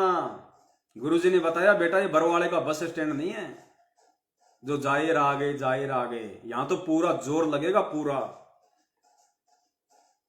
अरे कॉमन सेंस की बात है भाई, काल भगवान तुम्हें छोड़ेगा क्या इतनी आसानी से? जब गुरुजी ने कह दिया कि काल ने मुझे खुद ये वचन दिया, खुद मुझे काल ने एग्रीमेंट किया मेरे साथ में कि गुरुजी आप 3 युगों में जीव थोड़े ले जाना, 4थे युग में जितनी मर्जी ले जाना। तो क्यों कहा उसने? पागल था क्या काल? काल ने बहुत सोच समझ के ये बात कही थी कि 4थे युग में जितने मर्जी जीव ले जाना। उसने ये सोच लिया था कि 4थे युग में इन आत्माओं को मैं इतना कंडम कर दूंगा, देश धर्म और जातियों में बांट दूंगा, इनके अंदर इतने विकार पैदा कर दूंगा, इनसे इतने ज्यादा कर्म कुकर्म करवा दूंगा, इनको इस कदर में पत्थर पुजारी बना दूंगा, इनको नशेड़ी मांसाहारी बना दूंगा। जब वो कबीर परमात्मा इस धरती पे आएगा और अपना ज्ञान समझाएगा, कोई उसको भगवान मानने को तैयार नहीं होगा। तो आज वही तो कर रहा, वो वही तो उसने कर दिया। आज किस कदर भ्रमित किया जा रहा है उस काल के द्वारा, दुनिया को तो उसने भ्रमित कर ही रखा है। परमात्मा ने बड़ी मुश्किल से अपना जैक लगा के आप और हम आत्माओं को दुनिया वालों से छांट के अपनी शरण में लिया, ये ज्ञान दिया। अब देखो ज्ञान देने के बाद फिर उस काल ने संगत में ही कुसंगत पैदा कर दी। ये वाणियां परमात्मा जो पढ़ाते हैं ना, ये सामान्य वाणियां नहीं है। ग्रंथ साहिब में गरीबदास जी महाराज जी के ग्रंथ साहिब में 24,000 वाणियां हैं। उनमें से परमात्मा ने नित्य नियम, असुर निकंदन रमैणी और संध्या आरती के नाम पे कुछ वाणियां क्यों छाटी? ये विशेष वाणियां हैं, हर एक वाणी का विशेष महत्व है। रोज हमें परमात्मा नित्य नियम में पढ़ाते हैं, संगत माही कुसंगत उपजय जैसे बन में बांस, आपे घिस घिस आग लगा लेकर औरा का भी नाश। सत्संग में पढ़ाते हैं या नित्य नियम में भी शायद है या नहीं ये वाणी, लेकिन सत्संग में परमात्मा पढ़ाते हैं नहीं पढ़ाते? तो संगत में कुसंगत कौन उपजेगी? संगत वाले ही तो खड़े होंगे, कोई बाहर वाला थोड़ी आएगा। संगत माही कुसंगत उपजय, यानी संगत के अंदर से ही, भगतों के अंदर से ही कुभगत खड़े होंगे। और वो कुभगत कौन होंगे?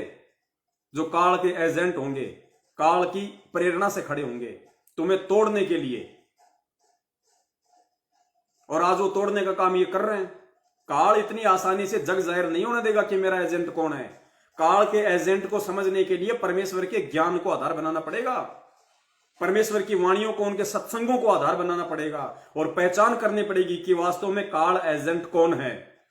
इस संगत में कौन हमें गुरु जी के तत्व ज्ञान के विपरीत, उनके सत्संगों के विपरीत कुकर्म करने के लिए प्रेरित कर रहे हैं। कौन हम पे जबरदस्ती गुरु जी के आदेश का ठप्पा लगा लगा के हमारे से राजनीतियां करवा रहा है। कभी बीजेपी को वोट डलवाता है, कभी कांग्रेस को वोट डलवाता है, कभी जेजेपी को वोट डलवाता है, कभी राजस्थान के गैंगस्टर मृतक आनंदपाल सिंह की सीबीआई जांच के लिए उनको 5-5 लाख रुपए का चेक अजमेर की रैलियों में दिलवाता है, उसकी सीबीआई जांच के लिए धरनों पे बैठाता है। अरे भाड़ में जाए दुनिया, आनंदपाल सिंह का हमसे क्या लेना देना? वो गैंगस्टर था, वो गुंडा था, वो मर गया पुलिस एनकाउंटर में, और उसके समाज के लोग उसकी सीबीआई जांच के लिए आवाज उठा रहे हैं। और तुम गधों को, तुम मूर्खों को, तुम अंधभक्तों को सतलोक आश्रम मैनेजमेंट हरियाणा के वकील ने और सतलोक आश्रम मैनेजमेंट हरियाणा ने उस गैंगस्टर, उस गुंडे की सीबीआई जांच के लिए और तुम्हारे को हजारों की संख्या में अजमेर में इकट्ठा कर दिया, रैलियां निकलवा दी, नारे लगवा दिए। इससे बड़ी मूर्खता और क्या हो सकती है तुम्हारे अज्ञान की? अरे हम भगत हैं, हमें क्या लेना उनसे? दुनिया में रोजाना धरने प्रदर्शन होते हैं, तुम वहां क्यों नहीं जा रहे? एक गुंडे की सीबीआई जांच के लिए तुम अजमेर पहुंच गए और पूरे देश के किसान जो आंदोलन कर रहे हैं अपने हक के लिए, आज तक गए तुम कभी एक दिन भी वहां पे? उस गुंडे की सीबीआई जांच के लिए तुमने वहां पे 5 लाख रुपए दे दिए अजमेर में। क्या तुमने एक लाख रुपया इन किसानों को दिया? 1 रुपया तक दिया तुमने इन किसानों को? ये होते हैं काल एजेंटों के खेल। जहां पे सत्य और धर्म की बात आती है वहां पे काल चुप कर देता है, और जहां पे पाखंड और झूठ का काम होगा वहां आपको खड़ा कर देगा। तो तुम किसके पीछे खड़े हुए?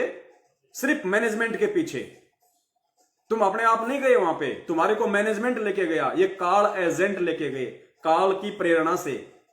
और जो सतगुरु के एजेंट थे, जो सतगुरु के भगत थे, जो सत्सेवक थे, वो तुम्हें समझा रहे थे, उस समय चिल्ला रहे थे, ऑडियो वीडियो डाल डाल के, पोस्टर पंपलेट बना बना के कि मत जाओ मत जाओ, ये काल भगवान का बहुत बड़ा खेल है, उसकी चाल है, ये तुम्हें ठग रहा है। जैसे तुम उस रैली में जाओगे तुम्हारी मर्यादा खंडित, तुम्हारी आंखों के सामने दान का 5 लाख रुपया उनको पात्रों को, राजपूतों को दिया जाएगा।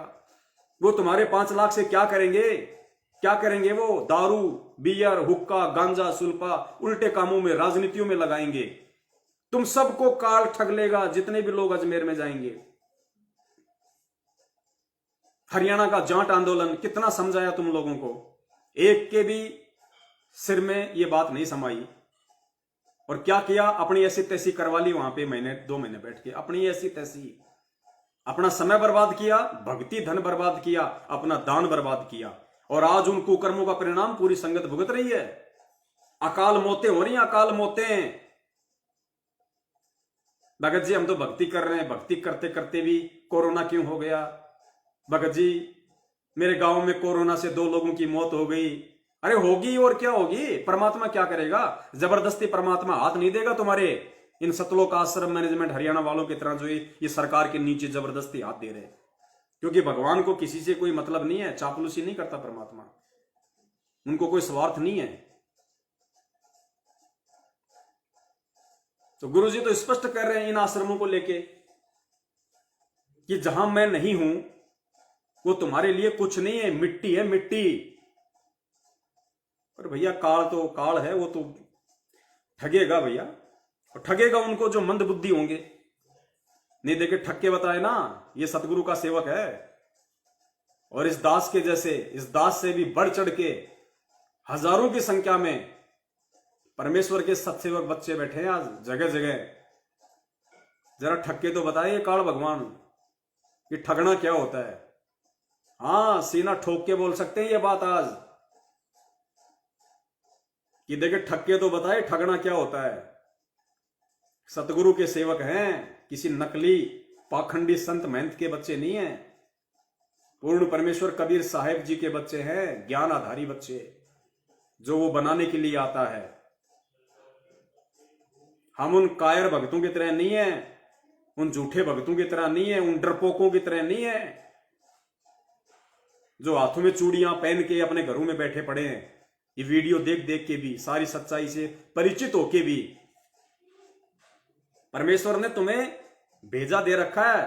कोई भैंस का सिर नहीं लग रहा तुम्हारे, जो तुम्हारे हमारी वीडियो समझ में नहीं आते होंगे, या हम जो बातें बोल रहे हैं परमेश्वर के ज्ञान आधार से तुम्हारे समझ में नहीं आती होंगी। सब समझ में आती है, लेकिन काल ने तुम्हें कायर बना दिया, मर्यादा तुड़वा के।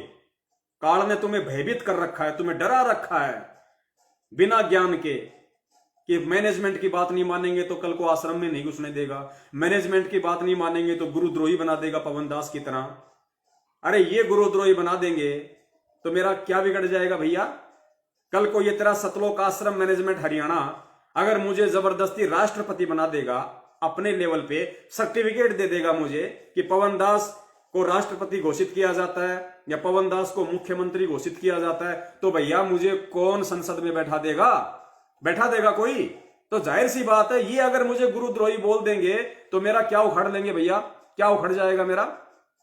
मैं गुरुद्रोही हो गया। तो ये काल की चाल थी। काल चाहता था मुझे डराना, काल चाहता था मेरे सत्सेवक भाई बहनों को डराना, धमकाना, भयभीत करना कि ये भी झुक जाएं, मेरे एजेंटों के तलवे चाटने लग जाएं, मेरे एजेंटों की चापलूसी करने लग जाएं बाकी संगत की तरह। लेकिन भैया हम एजेंट तो हैं, लेकिन हम सतगुरु के एजेंट हैं, हम काल के एजेंट नहीं है। हम कुत्ते तो हैं, लेकिन हम सतगुरु के हैं, काल एजेंटों के कुत्ते नहीं है। 70% संगत की तरह जो इन आश्रमों में धक्के खाने के लिए जाती है, जो इन आश्रमों में ज्योति पाठ और दान का पैसा चढ़ाती है, जो इन पीले पर्चों के पीछे चलती है मूर्ख बन के, अंधी बन के, हम उनकी तरह काल के कुत्ते नहीं, हम सतगुरु के कुत्ते हैं। अब ये बातें उन्हीं भक्तों को चोट करती हैं जो उन लोगों के पीछे लगे हुए हैं, जो ज्ञान को आधार नहीं बनाते। बाकी जो परमेश्वर के बच्चे जो ज्ञान को आधार बना के चल रहे हैं, जिनको कोई डर नहीं, कोई भय नहीं किसी प्रकार का, खुल के अपना जीवन जीते हैं, परमेश्वर की भक्ति करते हैं, उनको ये बातें उत्साह देती हैं, उनके अंदर जोश पैदा करती हैं ये बातें कि वास्तव में हमें परमपिता परमेश्वर ने किस कदर इन काल एजेंटों से बाहर निकाला, हमें अपना भगत बना के हमें ज्ञान आधारी शिष्य बनाया। आज लाखों की संगत में से कुछ प्रतिशत जो परमेश्वर ने छांट लिए हैं वो सत्सेवक हैं, और उन सत्सेवकों में मेरी भी काउंटिंग है, मेरी भी गिनती है। ऐसा सोच के वो आत्माएं अपने अंदर फूला नहीं समाती। ये सौभाग्य हमारा जो परमपिता परमेश्वर ने इस लाखों की मंद बुद्धि संगत में से कुछ एक को चुना, और आने वाले समय में ये जो वर्तमान की जो घटनाएं घटित हो रही है ना पिछले 7 साल से, ये आने वाले समय की जो आत्माएं होंगी उनके लिए उदाहरण बनेंगी। परमेश्वर सतलोक जाने से पहले हर एक आत्मा को तैयार करके जाएगा कि काल किस प्रकार की जो है वो ठगियां करेगा। ये ठगी हो रही है वर्तमान में सतलोक आश्रम मैनेजमेंट हरियाणा के द्वारा।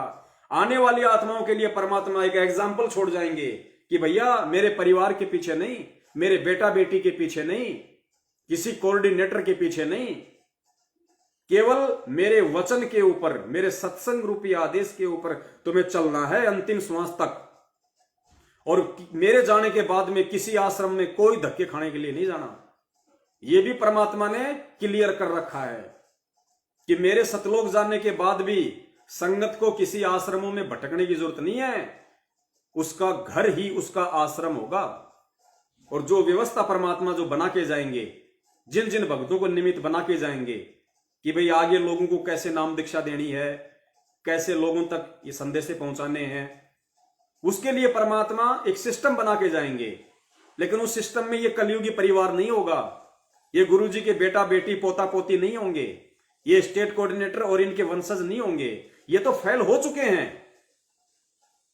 आज परमेश्वर रिहर्सल करवा रहा है। हालांकि आज आप और हम जितने भी सत्सेवक हैं, हम नहीं रहेंगे, क्योंकि हम परमेश्वर के शरीर में रहते सहते यहां से निकल जाएंगे। परमेश्वर बहुत लंबा जीवन सफर तय करने वाले हैं। आप और हम तो गुरु जी के शरीर में रहते सहते यहां से निकल जाएंगे सतलोक के लिए।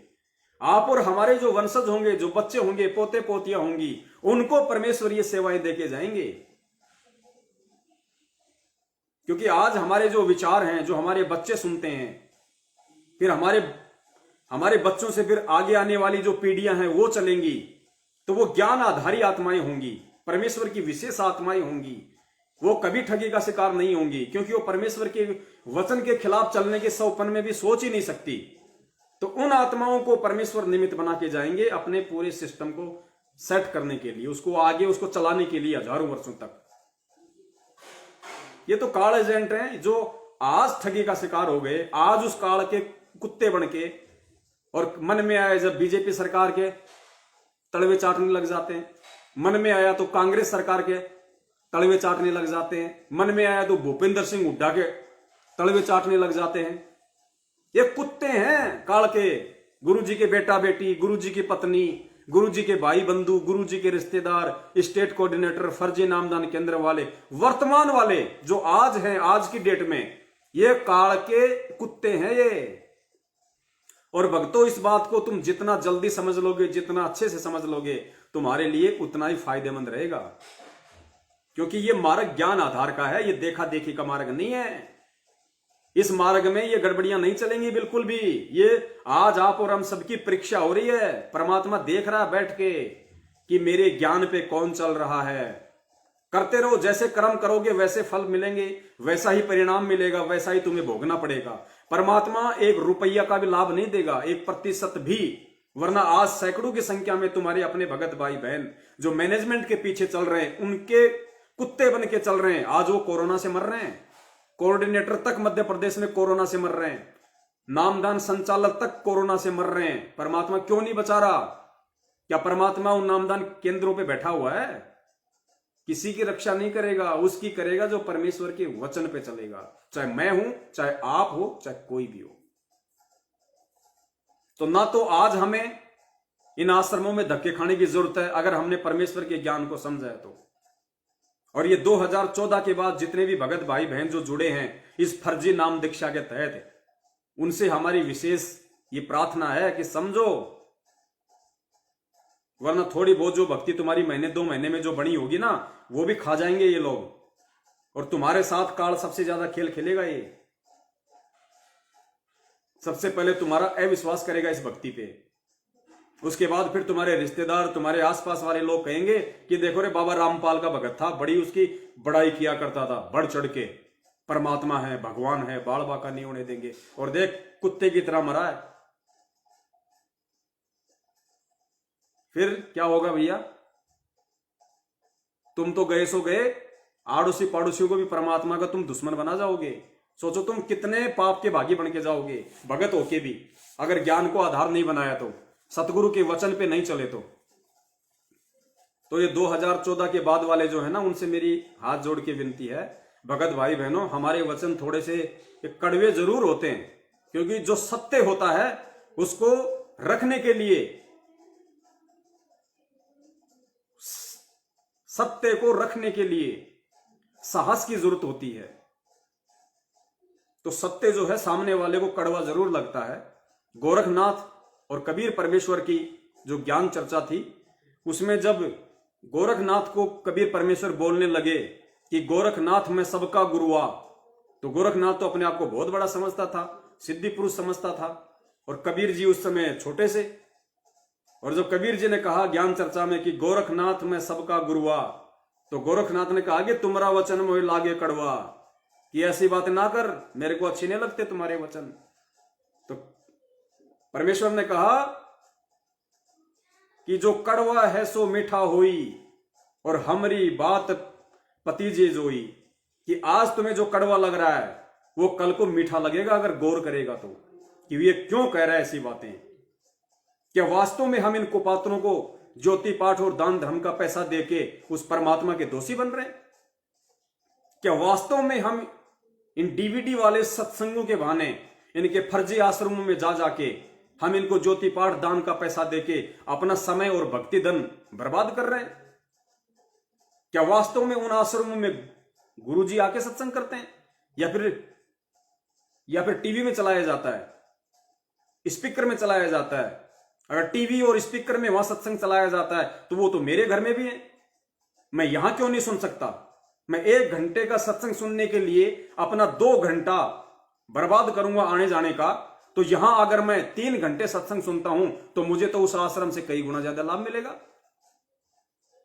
अगर उन आश्रमों में जाके, उन मिट्टी के ढूंढों में जाके अगर वहां पे दंडोत करने से मुझे लाभ मिलेगा, तो भाई मेरे सुबह शाम मैं अपने घर पे क्यों दंडोत करता हूं? मैं अपने घर में क्यों आरती करता हूं, क्यों सत्संग सुनता हूं, क्यों दंडोत करता हूं? अगर मुझे उन आश्रमों में जाके ही दंडोत करने का लाभ मिलेगा तो घर में क्या फिर मैं दीवारों के सामने दंडोत कर रहा हूं? इसका मतलब मुझे विश्वास ही नहीं है कि मेरे घर में भी है गुरुजी। मुझे विश्वास ही नहीं है, और विश्वास नहीं है और अगर मैं अपने घर पे दंडोत कर रहा हूं, आरती कर रहा हूं, तो फिर मुझे उनका कोई लाभ ही नहीं मिलेगा। क्योंकि कहे कबीर सुनो भाई साधो, मैं तो हूं विश्वास में। तो पुण्यात्माओं, ये परमेश्वर ने इतना अनमोल ज्ञान दिया, इतना तत्व ज्ञान दे दिया है, नीर खीर का पूरा निबेरा करके रख दिया है। अगर कोई इंसान हो, वास्तव में अगर कोई अच्छी संस्कार वाली आत्मा हो, वो आत्मा धोखा नहीं खा सकती। उस आत्मा को गुरुदेव के हिसार जेल से बाहर आने तक कहीं भी भ्रमने भटकने की जरूरत नहीं है। वो केवल उसी समय और उसी आश्रम में जाएगा जिस आश्रम में उसको समाचार मिलेगा कि परम पूज्य सतगुरु रामपाल जी महाराज जी हिसार जेल से वहां आए। उसके अलावा वो किसी आश्रम में कहीं धक्के नहीं खाएगा। किसी भी कुपात्र को ज्योति पाठ दान धर्म का 1 रुपया नहीं देगा। वो विचार करेगा कि वास्तव में गुरु जी जेल में हैं और गुरु के बिना किसी को दान धर्म नहीं दिया जाता। ये गुरु जी ने 27 साल हो गई चिल्लाते चिल्लाते कि गुरु बिन दान पुण्य जो कर ही मिथ्या होए कबू न फली। वो कभी फल ही नहीं सकता, वो उल्टा आपको दुष्परिणाम जरूर देगा, नुकसान जरूर देगा, आपको 100% देगा, दे रहा है। और जिसको अभी तक लगता है कि मेरे तो बल्ले बल्ले हो रही है, थोड़े दिन रुक जाओ, तेरी थल्ले थल्ले भी होगी। ज्यादा टाइम नहीं है, थोड़ी बहुत तेरी बैटरी चार्ज है, अभी तेरे को लग रहा बल्ले बल्ले हो रही है, वो तेरा कुपात्रों को दिया गया दान आने वाले समय में तेरी थल्ले थल्ले भी करेगा। तो गुरु जी का आपने सत्संग सुना कि जहां मैं नहीं हूं उस आश्रम में जाके मत्था टेकने से कोई लाभ नहीं है। ये गुरु का वचन है, सतगुरु का वचन है।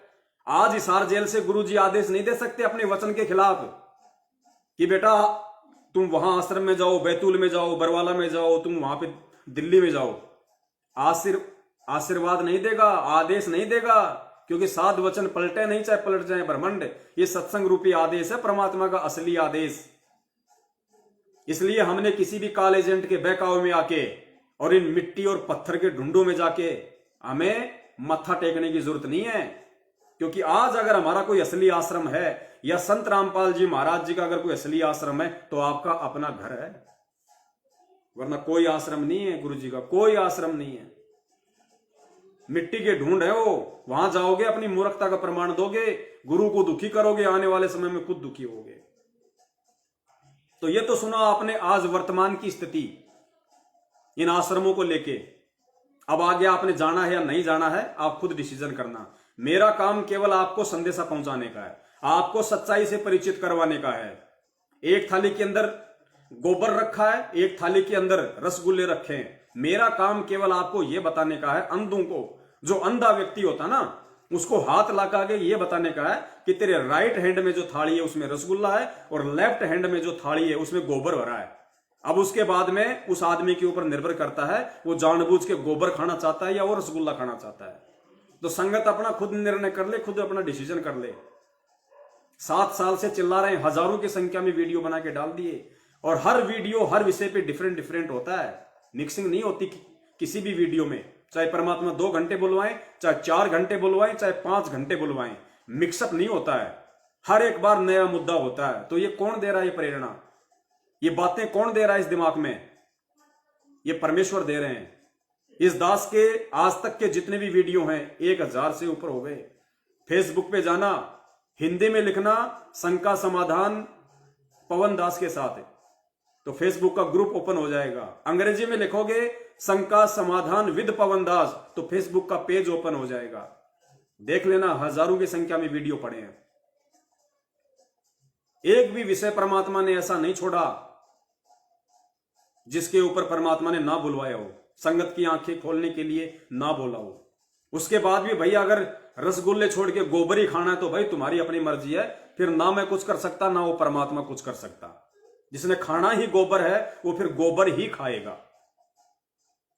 तो ये तो सुना आपने गुरु जी का सत्संग, वर्तमान में उनके शरीर में रहते सहते और आज इन आश्रमों से दूर हैं, तो आश्रमों का पीछे से भगत के लिए क्या महत्व है? मिट्टी, इससे ज्यादा कुछ नहीं। अगर फिर भी वो भगत मूर्ख बनता है, अगर उन आश्रमों में जाता है गुरु जी की गैर हाजिरी में, तो वो अपनी मूर्खता का